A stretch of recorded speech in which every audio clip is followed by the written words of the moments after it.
Ini izin bertanya dulu, Bapak. Silakan, silakan. Oke, baik.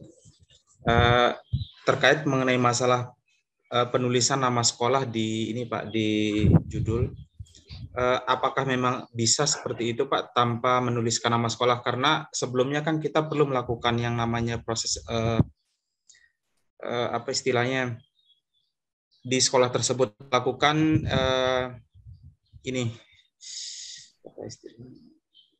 Observasi dulu gitu. Jadi kita perlu melakukan observasi dulu. Jadi kalau kita sudah matang di situ, otomatis kan masing-masing sekolah.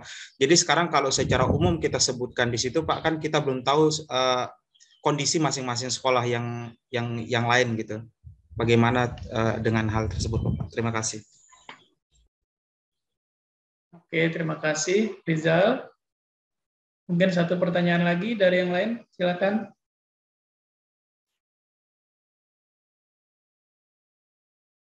Ulfa? Iya Bapak, yang ingin bertanya nih Pak, terkait dengan topik yang akan Tiang ambil gitu, tentang pengembangan bahan ajar biologi ini gitu, dalam meningkatkan keterampilan berpikir kritis dan penguasaan konsep peserta didik gitu.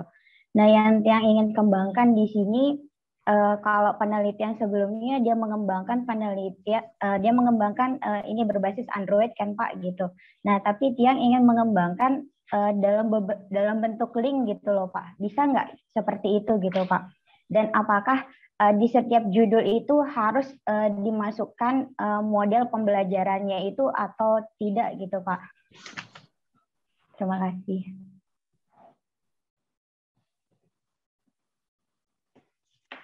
Oke, terima kasih. Nah, bagus pertanyaannya ini. Jadi saya tanggapi pertanyaan dari siapa tadi, Rizal ya. Saya tanggapi pertanyaan dari Rizal. Jadi yang pertama, kita kan belum observasi. Kemudian di dalam latar belakang kita harus ada hasil observasi sebagai studi pendahuluan. Nama sekolah itu tadi saya sampaikan tidak ditulis. Justru karena kita belum tahu nama sekolah tempat kita penelitian, saya tidak menyarankan Anda menjebak diri Anda masing-masing dengan menulis tempat yang kita belum tahu mereka terima kita apa tidak. Jadi ketika kita nanti observasi, memang kita akan menulis hasil observasi kita di sekolah X, di sekolah Y, seperti ini misalkan, sebagai dasar kita penelitian. Tapi kalau misalnya kita baca, tadi kan ada pertanyaan dari Rizal, apa boleh seperti itu? Jadi ada satu jenis penelitian yang action research, penelitian tindakan ya, penelitian tindakan. Orang menyebutnya PTK, penelitian tindakan kelas atau classroom action research. Kalau dia PTK, penelitian tindakannya di sekolah, disebutnya school action research. Kalau dia di satu kecamatan, disebut district action research. Kalau di penelitian tindakan, kita memang harus menulis subjeknya, tempatnya di mana, karena ketika kita penelitian tindakan, hasilnya itu tidak bisa digeneralkan, dia hanya berlaku saat itu, tahun itu, di tempat itu, oleh guru itu, sehingga tempatnya disarankan ditulis kalau kita ambil penelitian tindakan. Nah, kalau di jenis-jenis penelitian yang lain, tidak perlu kita menulis judul-judul itu, karena kita sedang mengerjakan tesis, dan tesis kita umumnya bukan penelitian tindakan, sehingga tidak perlu ditulis pun tidak apa-apa. Jadi justru di beberapa jurnal, ketika kita menulis, jangankan di judul ya, di dalam saja kita diminta merahasiakan nama tempat penelitian. Jadi kalau saya misalnya penelitian di SMA 1 Mataram misalnya, saya tidak boleh menulis SMA 1 Mataram. Saya menulisnya pada salah satu SMA negeri di Kota Mataram. Pada salah satu, artinya kan bisa sekolah mana saja. Jadi itu disiapkan kalau misalnya nanti ada hal-hal yang sensitif misalnya tentang sekolah yang menjadi tempat penelitian kita. Jadi kalau misalnya dia sensitif, maka kita tidak sedang posisi mengungkapkan kejelekan atau kekurangan lokasi penelitian kita. Jadi kan kadang ada hal-hal sensitif di situ. Jadi misalnya kita mendapatkan data dari sekolah tertentu, dan itu bagian dari informasi internal mereka, itu kita dapat dari observasi kita, dan kita tulis di tulisan kita, bisa keberatan sekolahnya itu. Karena kan untuk mengekspos data-data seperti itu, kita perlu izin mereka, boleh apa tidak.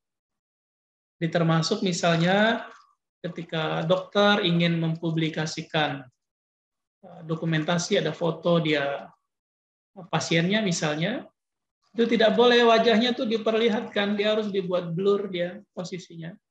Dan tidak boleh diungkap orangnya siapa, sekolah mana, tempatnya.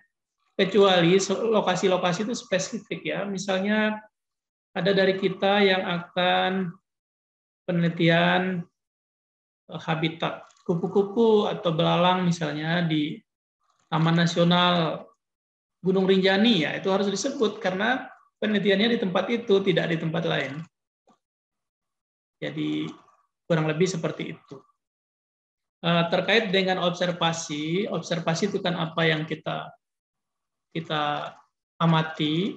Jadi kalau misalnya kita melakukan observasi di rencana lokasi penelitian kita, kemudian kita penelitian di tempat lain yang setara dengan itu juga tidak apa-apa, masih boleh dia. Jadi tidak dimasalahkan. Kemudian tadi dari Mbak Fitri, Mbak Ulfa ya. Mbak Ulfa, ini ada bahan ajar biologi. Jadi ada beberapa penelitian memang yang mengembangkan bahan ajar biologi, baik versi cetak maupun file. Bentuknya online, e-book, ada yang membuatnya modul interaktif, ada yang membuat modul elektronik, dan seterusnya. Itu bagian penampilan saja, ditampilkan secara cetak maupun dalam bentuk soft copy. Nah, karena bahan ajar ini bagian dari media pembelajaran, media kita menyampaikan sesuatu kepada peserta didik kita, tentu mengajarnya itu dalam model pembelajaran tertentu. Jadi kalau kita ngajar apa saja, itu ada namanya, ada model pembelajaran yang sedang kita lakukan. Jadi kita misalnya seperti ini bisa masuk dalam DI, Direct Instruction, kita belajar, ada diskusi langsung dan seterusnya. Jadi pasti kita mengajar itu dalam model tertentu. Separah-parahnya kan model konvensional, separah-parahnya kan. Jadi paling tidak modelnya konvensional seperti biasa orang mengajar. Nah, karena ini ada sesuatu yang dibuat, maka yang dibuat itu menjadi kebaruan penelitiannya. Jadi fokus pada yang dibuat saja.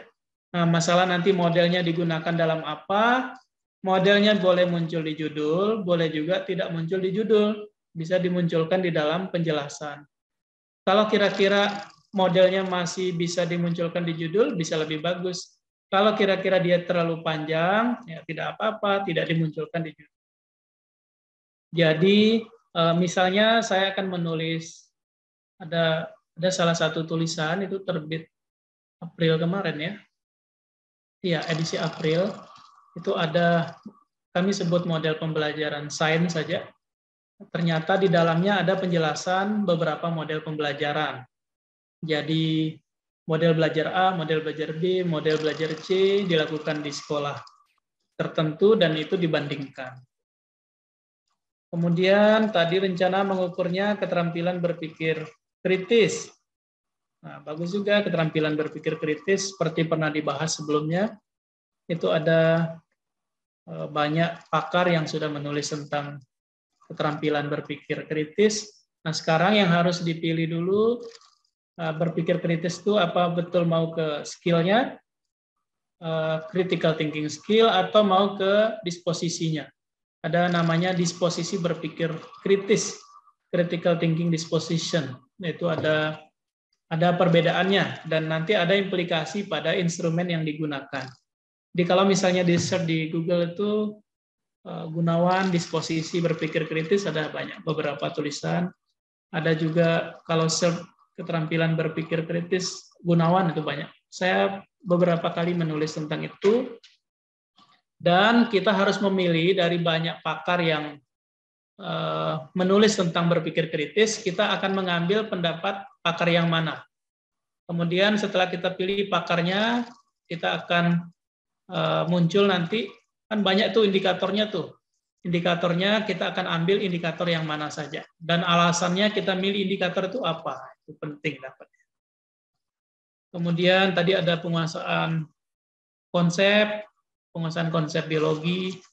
Jadi enaknya kalau kita ambil penguasaan konsep dan berpikir kritis ya, misalkan, boleh dia satu soal yang kita buat, satu mengukur penguasaan konsepnya, pada saat yang sama soal itu juga mengukur keterampilan berpikir kritisnya, begitu. Jadi soal nomor 1 penguasaan konsep apa, soal nomor 1 itu juga mengukur keterampilan berpikir kritis indikator yang mana. Itu boleh seperti itu. Sehingga kalau misalnya kita buat 10 soal, ya instrumennya bisa 10 soal itu, 10 soal untuk mengukur keterampilan berpikir kritis yang terintegrasi dengan kemampuan pemecahan masalah atau penguasaan konsep. Nah, bisa dibuat seperti itu.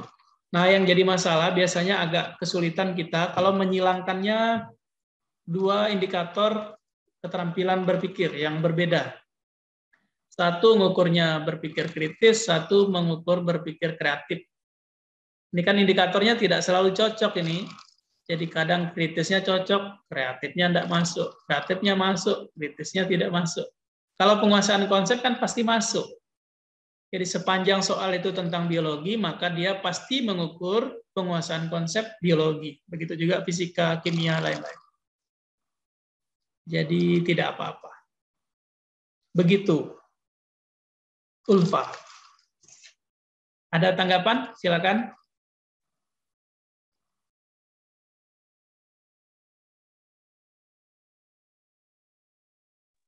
Kira-kira Pak dari segi novelty-nya ada atau tidak enggak Pak?